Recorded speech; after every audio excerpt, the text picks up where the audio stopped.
everyone, today I'm here with my April book haul. There's surprisingly not as many books as usual, at least I think there isn't. I might just be deluding myself into thinking I haven't bought that many books when I have to make myself feel better. I'm just going to jump straight into it. The first thing that I have to show you is actually a DVD. I don't really know why it's in my book haul pile. Probably because I bought it at work and everything I buy at work tends to go on the pile because, you know, I work in a bookshop, so it's really only ever books I buy. But I bought a DVD because we sell DVDs now apparently.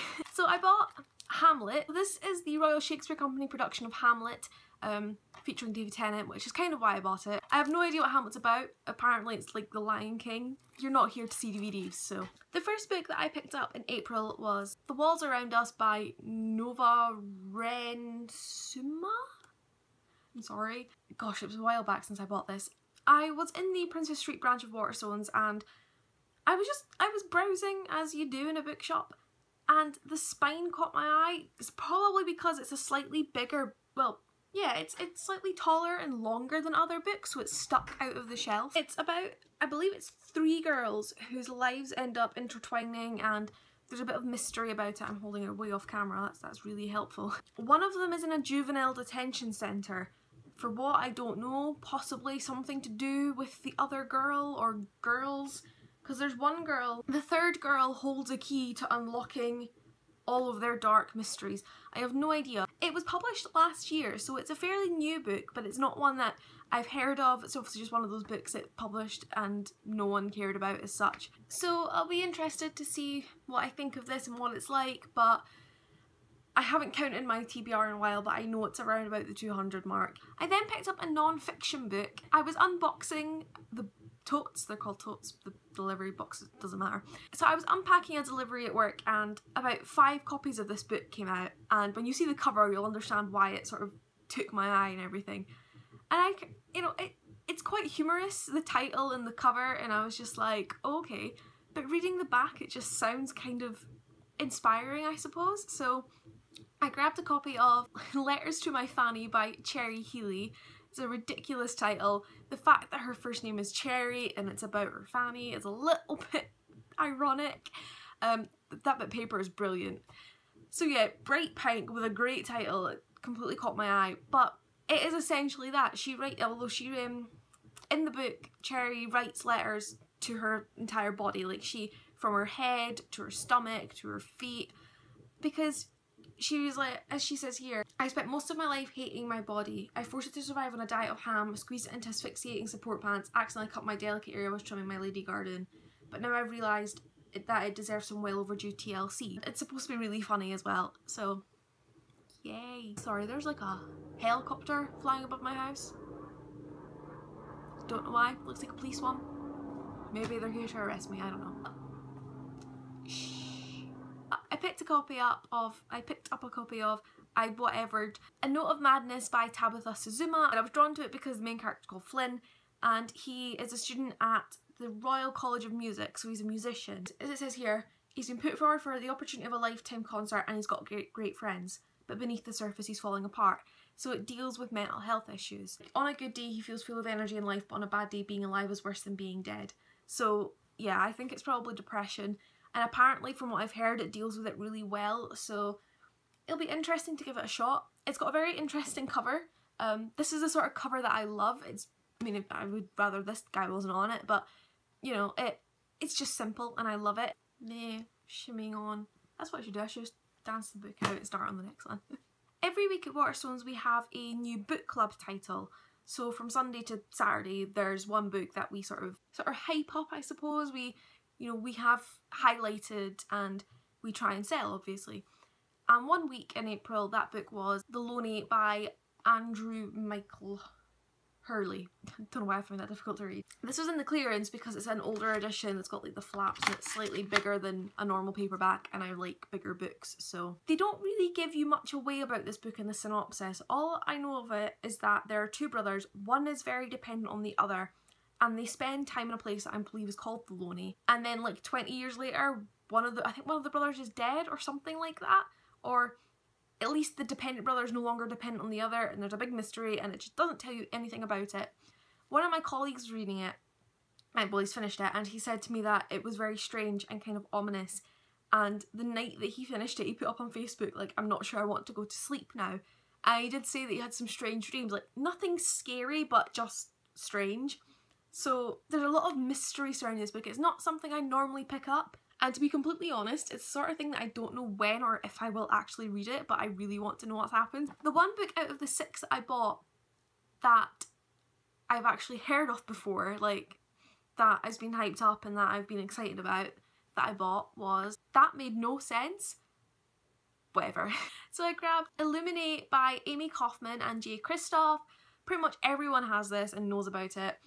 Everyone knows that it's done in that really amazing sort of style. It's not prose, it's sort of done via like emails, and it's just got some like really cool design, like, oh, it's just amazing. It's sci-fi, possibly a bit of fantasy, but it's set in the year 2575.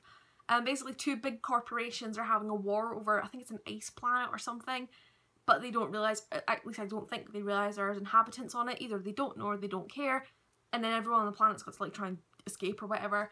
I think there's a romance, but I don't know. I've heard people call this Illuminate because it's so good, although I do know some people don't like it, but it's just a really nice feeling book. And I just had a spur of the moment where I was like, I want this book. We had like 5 copies, but I was like, I need this now in case we sell them, so I now have it. And the last book which I bought in April was The Conjurer by John and Carol Barrowman. So there's John Barrowman, who's Captain Jack on Doctor Who and Torchwood, and I think he's an Arrow, and his sister Carol. I bought this because it is their first, I pre-ordered it, it's their first teens book, and it's part of a series or a trilogy, and what's the first one of that trilogy. I ordered a copy, and then I was planning to read it for today. I mean, this is Wednesday the 11th of May.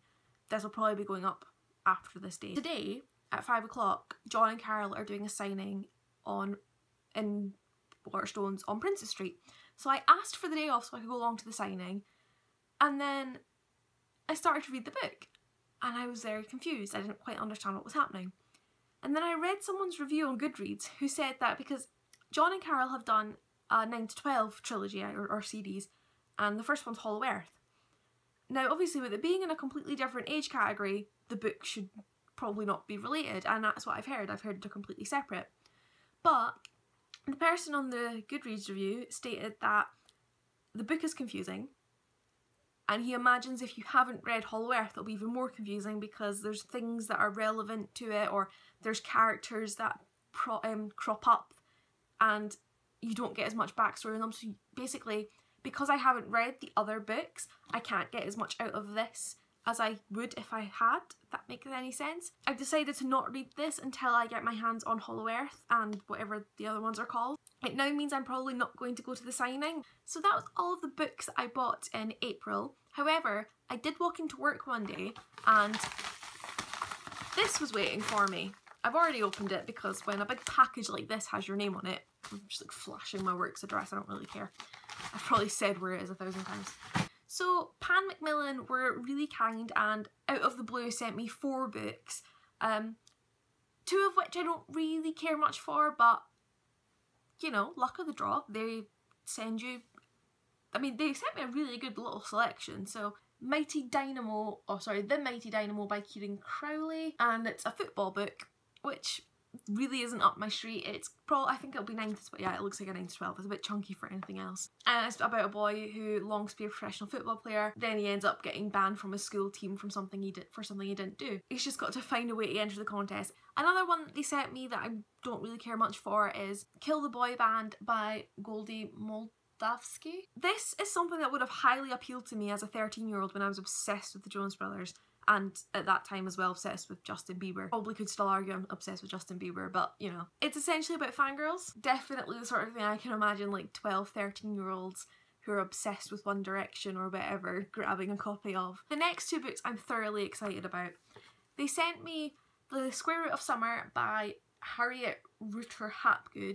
I've seen quite a bit of this on BookTube lately. Now, I thought this was a typical contemporary, but apparently there's time travel. So yay! And the final book that I was sent was The House on Hummingbird Island by Sam Angus.